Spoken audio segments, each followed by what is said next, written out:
No one volunteers to join a cult.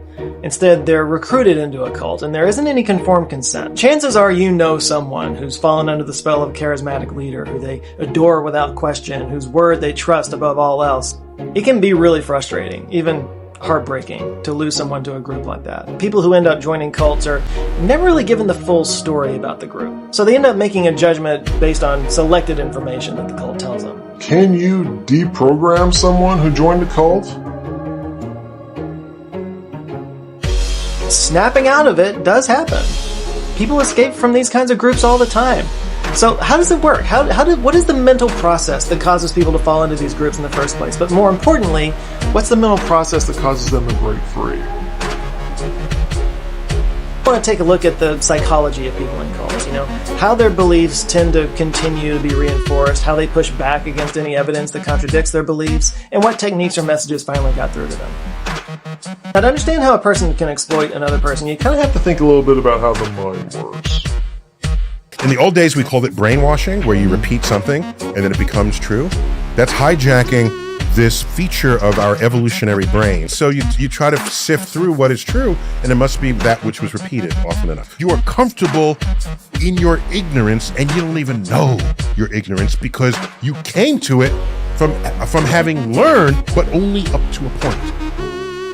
You also need to understand what a cult is, how they recruit members, and the ways that they manipulate them. Start super early. One of the first things we're taught. The people who end up joining cults are usually in extremely vulnerable positions. Baby, a toddler. Cults, of course, take advantage of this timing to recruit new members. This round, and they just pound this into you. And most of us go through our lives without ever doubting this assertion. What you learned in kindergarten. It generally goes unchallenged as an obvious fact, rather than a debatable claim. Kindergarten.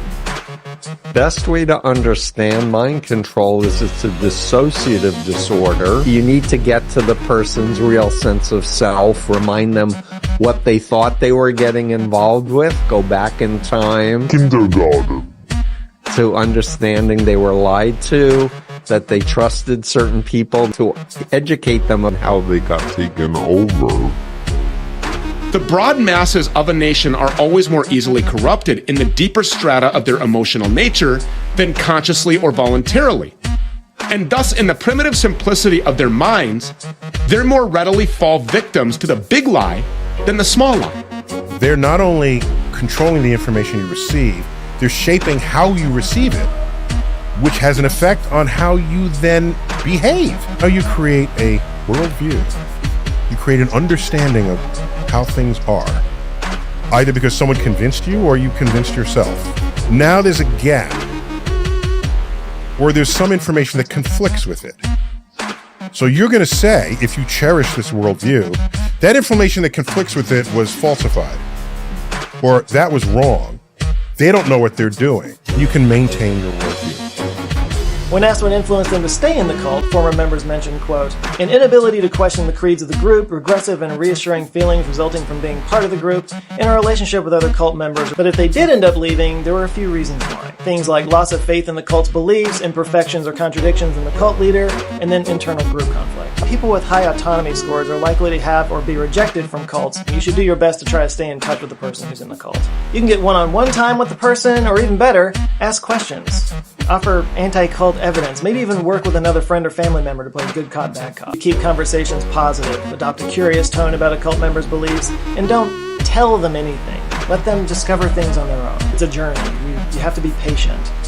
Try not to get discouraged. Being in a cult can take a drastic toll on somebody's mental state. The best tool for recovering ex-cult members is to understand what mind control is and how their specific cult used it on them. We hold on. I spent so many years learning something, and now the world has changed. The interesting thing about an objective truth is that it's true no matter what. Imagine that. And they need to understand that mind control effects don't last forever. When former members learn about mind control, they can use that understanding to sort through their cultic experience, to see how they came to change their behavior and their beliefs as a result of mind control. Offer them resources to help them better understand what's true or false about their beliefs. Help them empower themselves by thinking for themselves. People need to understand to control their minds, otherwise other people will control it for them. You can also remind them that others that have left their specific cult may be willing to meet with them and talk things through.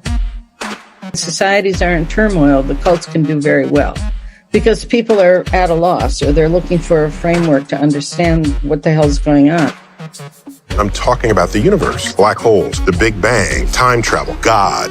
But what I'm going to do is teach you how to think, train your mind. And you have no foundation in objective reality, it can be dangerous.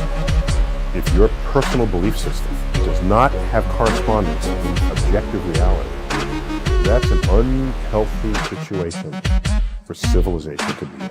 We feel that academia, as the holder of truth, plays an essential role, particularly today. Not everybody can be a robot polisher. No one likes to be wrong, especially ignorant people. No one wants to figure out that their understanding of the world is flawed or foolish. That's why narrow-minded people display an unrelenting loyalty to their opinion. I've talked about how the conditions in the environment can kind of prime people to be more vulnerable to cults. As a baby, as a toddler, Kindergarten.